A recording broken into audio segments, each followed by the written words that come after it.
Halo teman-teman sekalian, kembali lagi bersama saya Melania Dian Ayu Puspita dari STPK Semarang. Jadi gimana nih kabar kalian? Nah, di kesempatan kali ini saya ingin mempresentasikan apa itu teori perkembangan kognitif. Jadi di dalam pembahasan kali ini saya membaginya menjadi 3 topik. Yang pertama yaitu konsep perkembangan kognitif, yang kedua faktor perkembangan kognitif, kemudian yang ketiga tahapan perkembangan kognitif. Sebelum masuk ke materi, apakah ada teman-teman sekalian yang telah mengetahui apa itu perkembangan kognitif? Oke, jadi secara bahasa, kognitif berasal dari bahasa Latin yaitu cogitare, artinya berpikir. Dalam Kamus Besar Bahasa Indonesia, kognitif berarti segala sesuatu yang berhubungan atau melibatkan kognisi atau berdasarkan pengetahuan faktual yang empiris. Kognitif adalah semua aktivitas mental yang membuat suatu individu mampu menghubungkan, menilai, dan mempertimbangkan satu peristiwa, sehingga individu tersebut mendapatkan pengetahuannya setelahnya. Dalam psikologi, kognitif mencakup semua bentuk pengenalan dari yang meliputi setiap perilaku mental manusia yang berhubungan dengan masalah pengertian, pemahaman, perhatian, menyangka, mempertimbangkan, pengolahan informasi, pemecahan masalah, kesengajaan, membayangkan, memperkirakan, berpikir, keyakinan, dan sebagainya. Jadi, dalam pembahasan kali ini ada 2 pendapat nih. Yang pertama, pendapat Jean Piaget.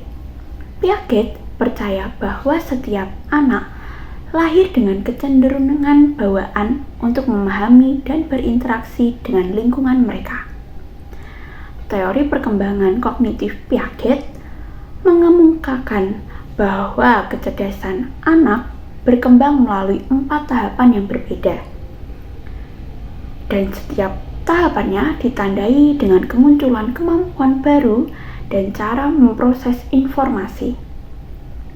Piaget juga percaya bahwa setiap anak membangun struktur mental dan ide kreatif dalam upaya untuk memahami pengalaman mereka. Ini membantu mereka mencapai keseimbangan kognitif, prediktibilitas, dan pandangan bahwa dunia sebagai tempat yang teratur. Ketika mereka memiliki pengalaman baru yang tidak masuk akal bagi mereka, maka tatanan kognitif ini terganggu dan mereka berusaha membangunnya kembali. Dalam melakukannya, pemikiran mereka menjadi lebih canggih. Kemajuan perkembangan ini terjadi dalam pola umum yang sesuai dengan kisaran usia yang diperkirakan. Kemudian ada pendapat Vygotsky. Teori Vygotsky menunjukkan bahwa perkembangan kognitif terjadi ketika peserta didik dengan dukungan-dukungan dari orang lain yang lebih berpengaruh, misal orang tua, teman, dan memperoleh pengetahuan dan keterampilan yang unik untuk budaya tertentu melalui penggunaan sosial interaksi dan bahasa.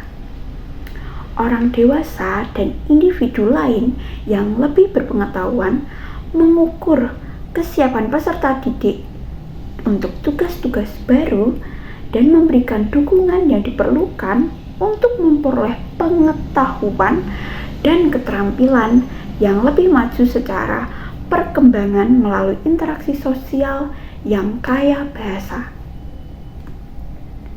Kemudian, ada faktor-faktor perkembangan kognitif. Menurut modul perkembangan kognitif karya Dr. Yuliani Nurani Sujiono pada halaman 28 sampai dengan 30 menjelaskan bahwa faktor-faktor perkembangan kognitif ada 6, yaitu yang pertama, hereditas atau keturunan. Kemampuan seseorang manusia cenderung merupakan warisan atau keturunan pembawaan yang ditentukan oleh ciri yang dibawa sejak lahir. Jadi itu bersifat keturunan, bisa dari orang tua atau dari mbah atau keturunan sebelumnya. Yang kedua yaitu lingkungan. Perkembangan manusia sangatlah dipengaruhi oleh lingkungan hidupnya. Bisa dari lingkungan keluarga, pergaulan, teman-teman sekitar, masyarakat, sekolah, gereja, dan yang lainnya. Yang ketiga yaitu kematangan. Fisik ataupun psikis seseorang dikatakan matang apabila telah mencapai kesanggupan dalam menjalankan fungsinya masing-masing. Kemudian yang keempat yaitu pembentukan. Pembentukan adalah segala keadaan di luar diri seseorang yang mempengaruhi perkembangan inteligensi. Yang kelima yaitu minat dan bakat. Minat mengarahkan seseorang kepada suatu tujuan dan merupakan dorongan bagi perbuatan tertentu. Bakat seseorang mempengaruhi tingkat kecerdasannya. Jadi teman-teman sekalian, minat bakatnya itu bisa mempengaruhi tingkat kecerdasan ya. Kemudian yang terakhir yaitu yang nomor 6, kebebasan. Kebebasan yaitu kebebasan manusia untuk berpikir, yang berarti bahwa manusia itu dapat memilih metode tertentu untuk memecahkan masalah-masalah yang dihadapi mereka, yang dihadapi diri sendiri gitu. Kita bisa memilih metode yang akan kita pakai untuk menyelesaikan masalah itu. Semua ada di tangan kita. Kebebasan ada di setiap individu. Yang terakhir, ini ada tahapan perkembangan kognitif. Menurut Piaget, tahapan perkembangan kognitif dibagi menjadi 4, yaitu yang pertama, tahapan sensori motorik, dimulai dari usia 0 sampai 2 tahun. Pada tahap ini, bayi dan balita cenderung mengeksplor dunia dengan menggunakan kemampuan sensorik mereka. Yang kedua, yaitu tahapan praoperasional, dimulai dari usia 2 tahun sampai 7 tahun.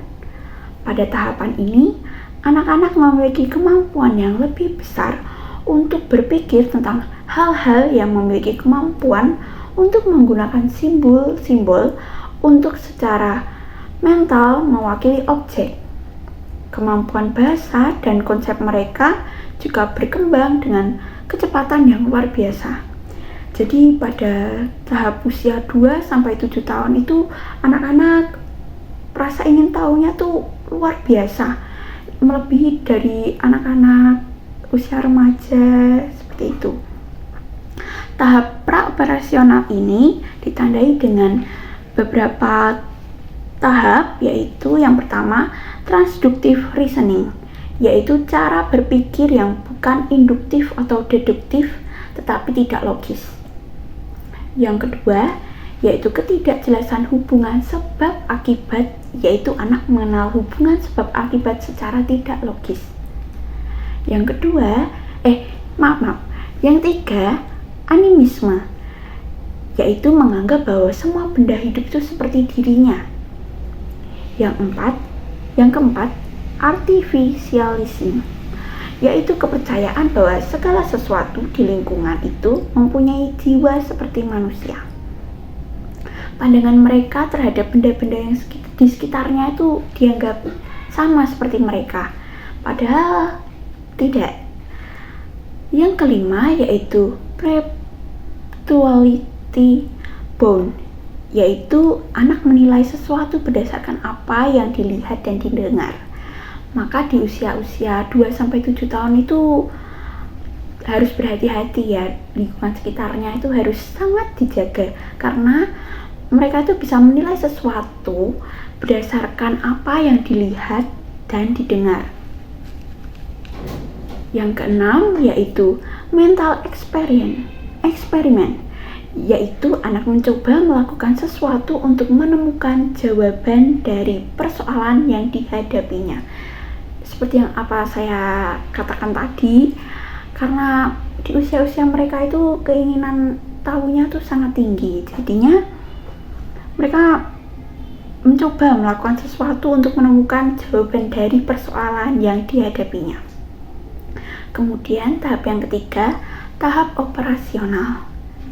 Meskipun perbedaan kemampuan anak pada tahap praoperasional dan anak pada tahap ini sangat berbeda, akan tetapi anak pada tahap operasional konkret belum berpikir seperti orang dewasa.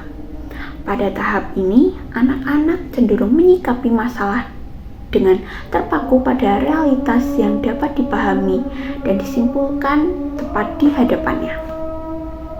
Yang keempat yaitu tahap operasional formal. Ini dimulai dari usia 11 sampai dewasa, sampai sekarang ini. Oh ya, tadi tahap operasional konkret itu dimulai dari usia 7 sampai 11 tahun.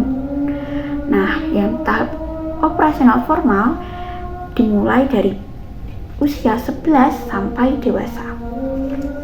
Seringkali pada masa pubertas, pemikiran anak mulai berkembang menjadi kekuatan yang menjadi ciri khas orang dewasa. Pada masa ini, seseorang mulai dapat berpikir abstrak dan dapat melihat kemungkinan-kemungkinan yang terjadi. Kemampuan ini akan terus-menerus berkembang hingga dewasa. Nah, dari apa yang telah saya bahas ini, ada nih kesimpulan. Dari pembahasan tadi, dapat kita simpulkan bahwa perkembangan kognitif dipengaruhi oleh banyak faktor. Selain itu, perkembangan kognitif terjadi dalam 4 tahap, yaitu tahap sensorik motorik, tahapan praoperasional, tahap operasional konkret, dan yang terakhir yaitu tahap operasional formal. Ada 2 tokoh yang terkenal dalam teori perkembangan kognitif, yaitu Jean Piaget dan Vygotsky. Sekian pembahasan yang dapat saya sampaikan. Mohon maaf bila ada kesalahan dalam pengucapan atau pembawaan saya, dan saya ucapkan terima kasih. Sampai jumpa di lain waktu.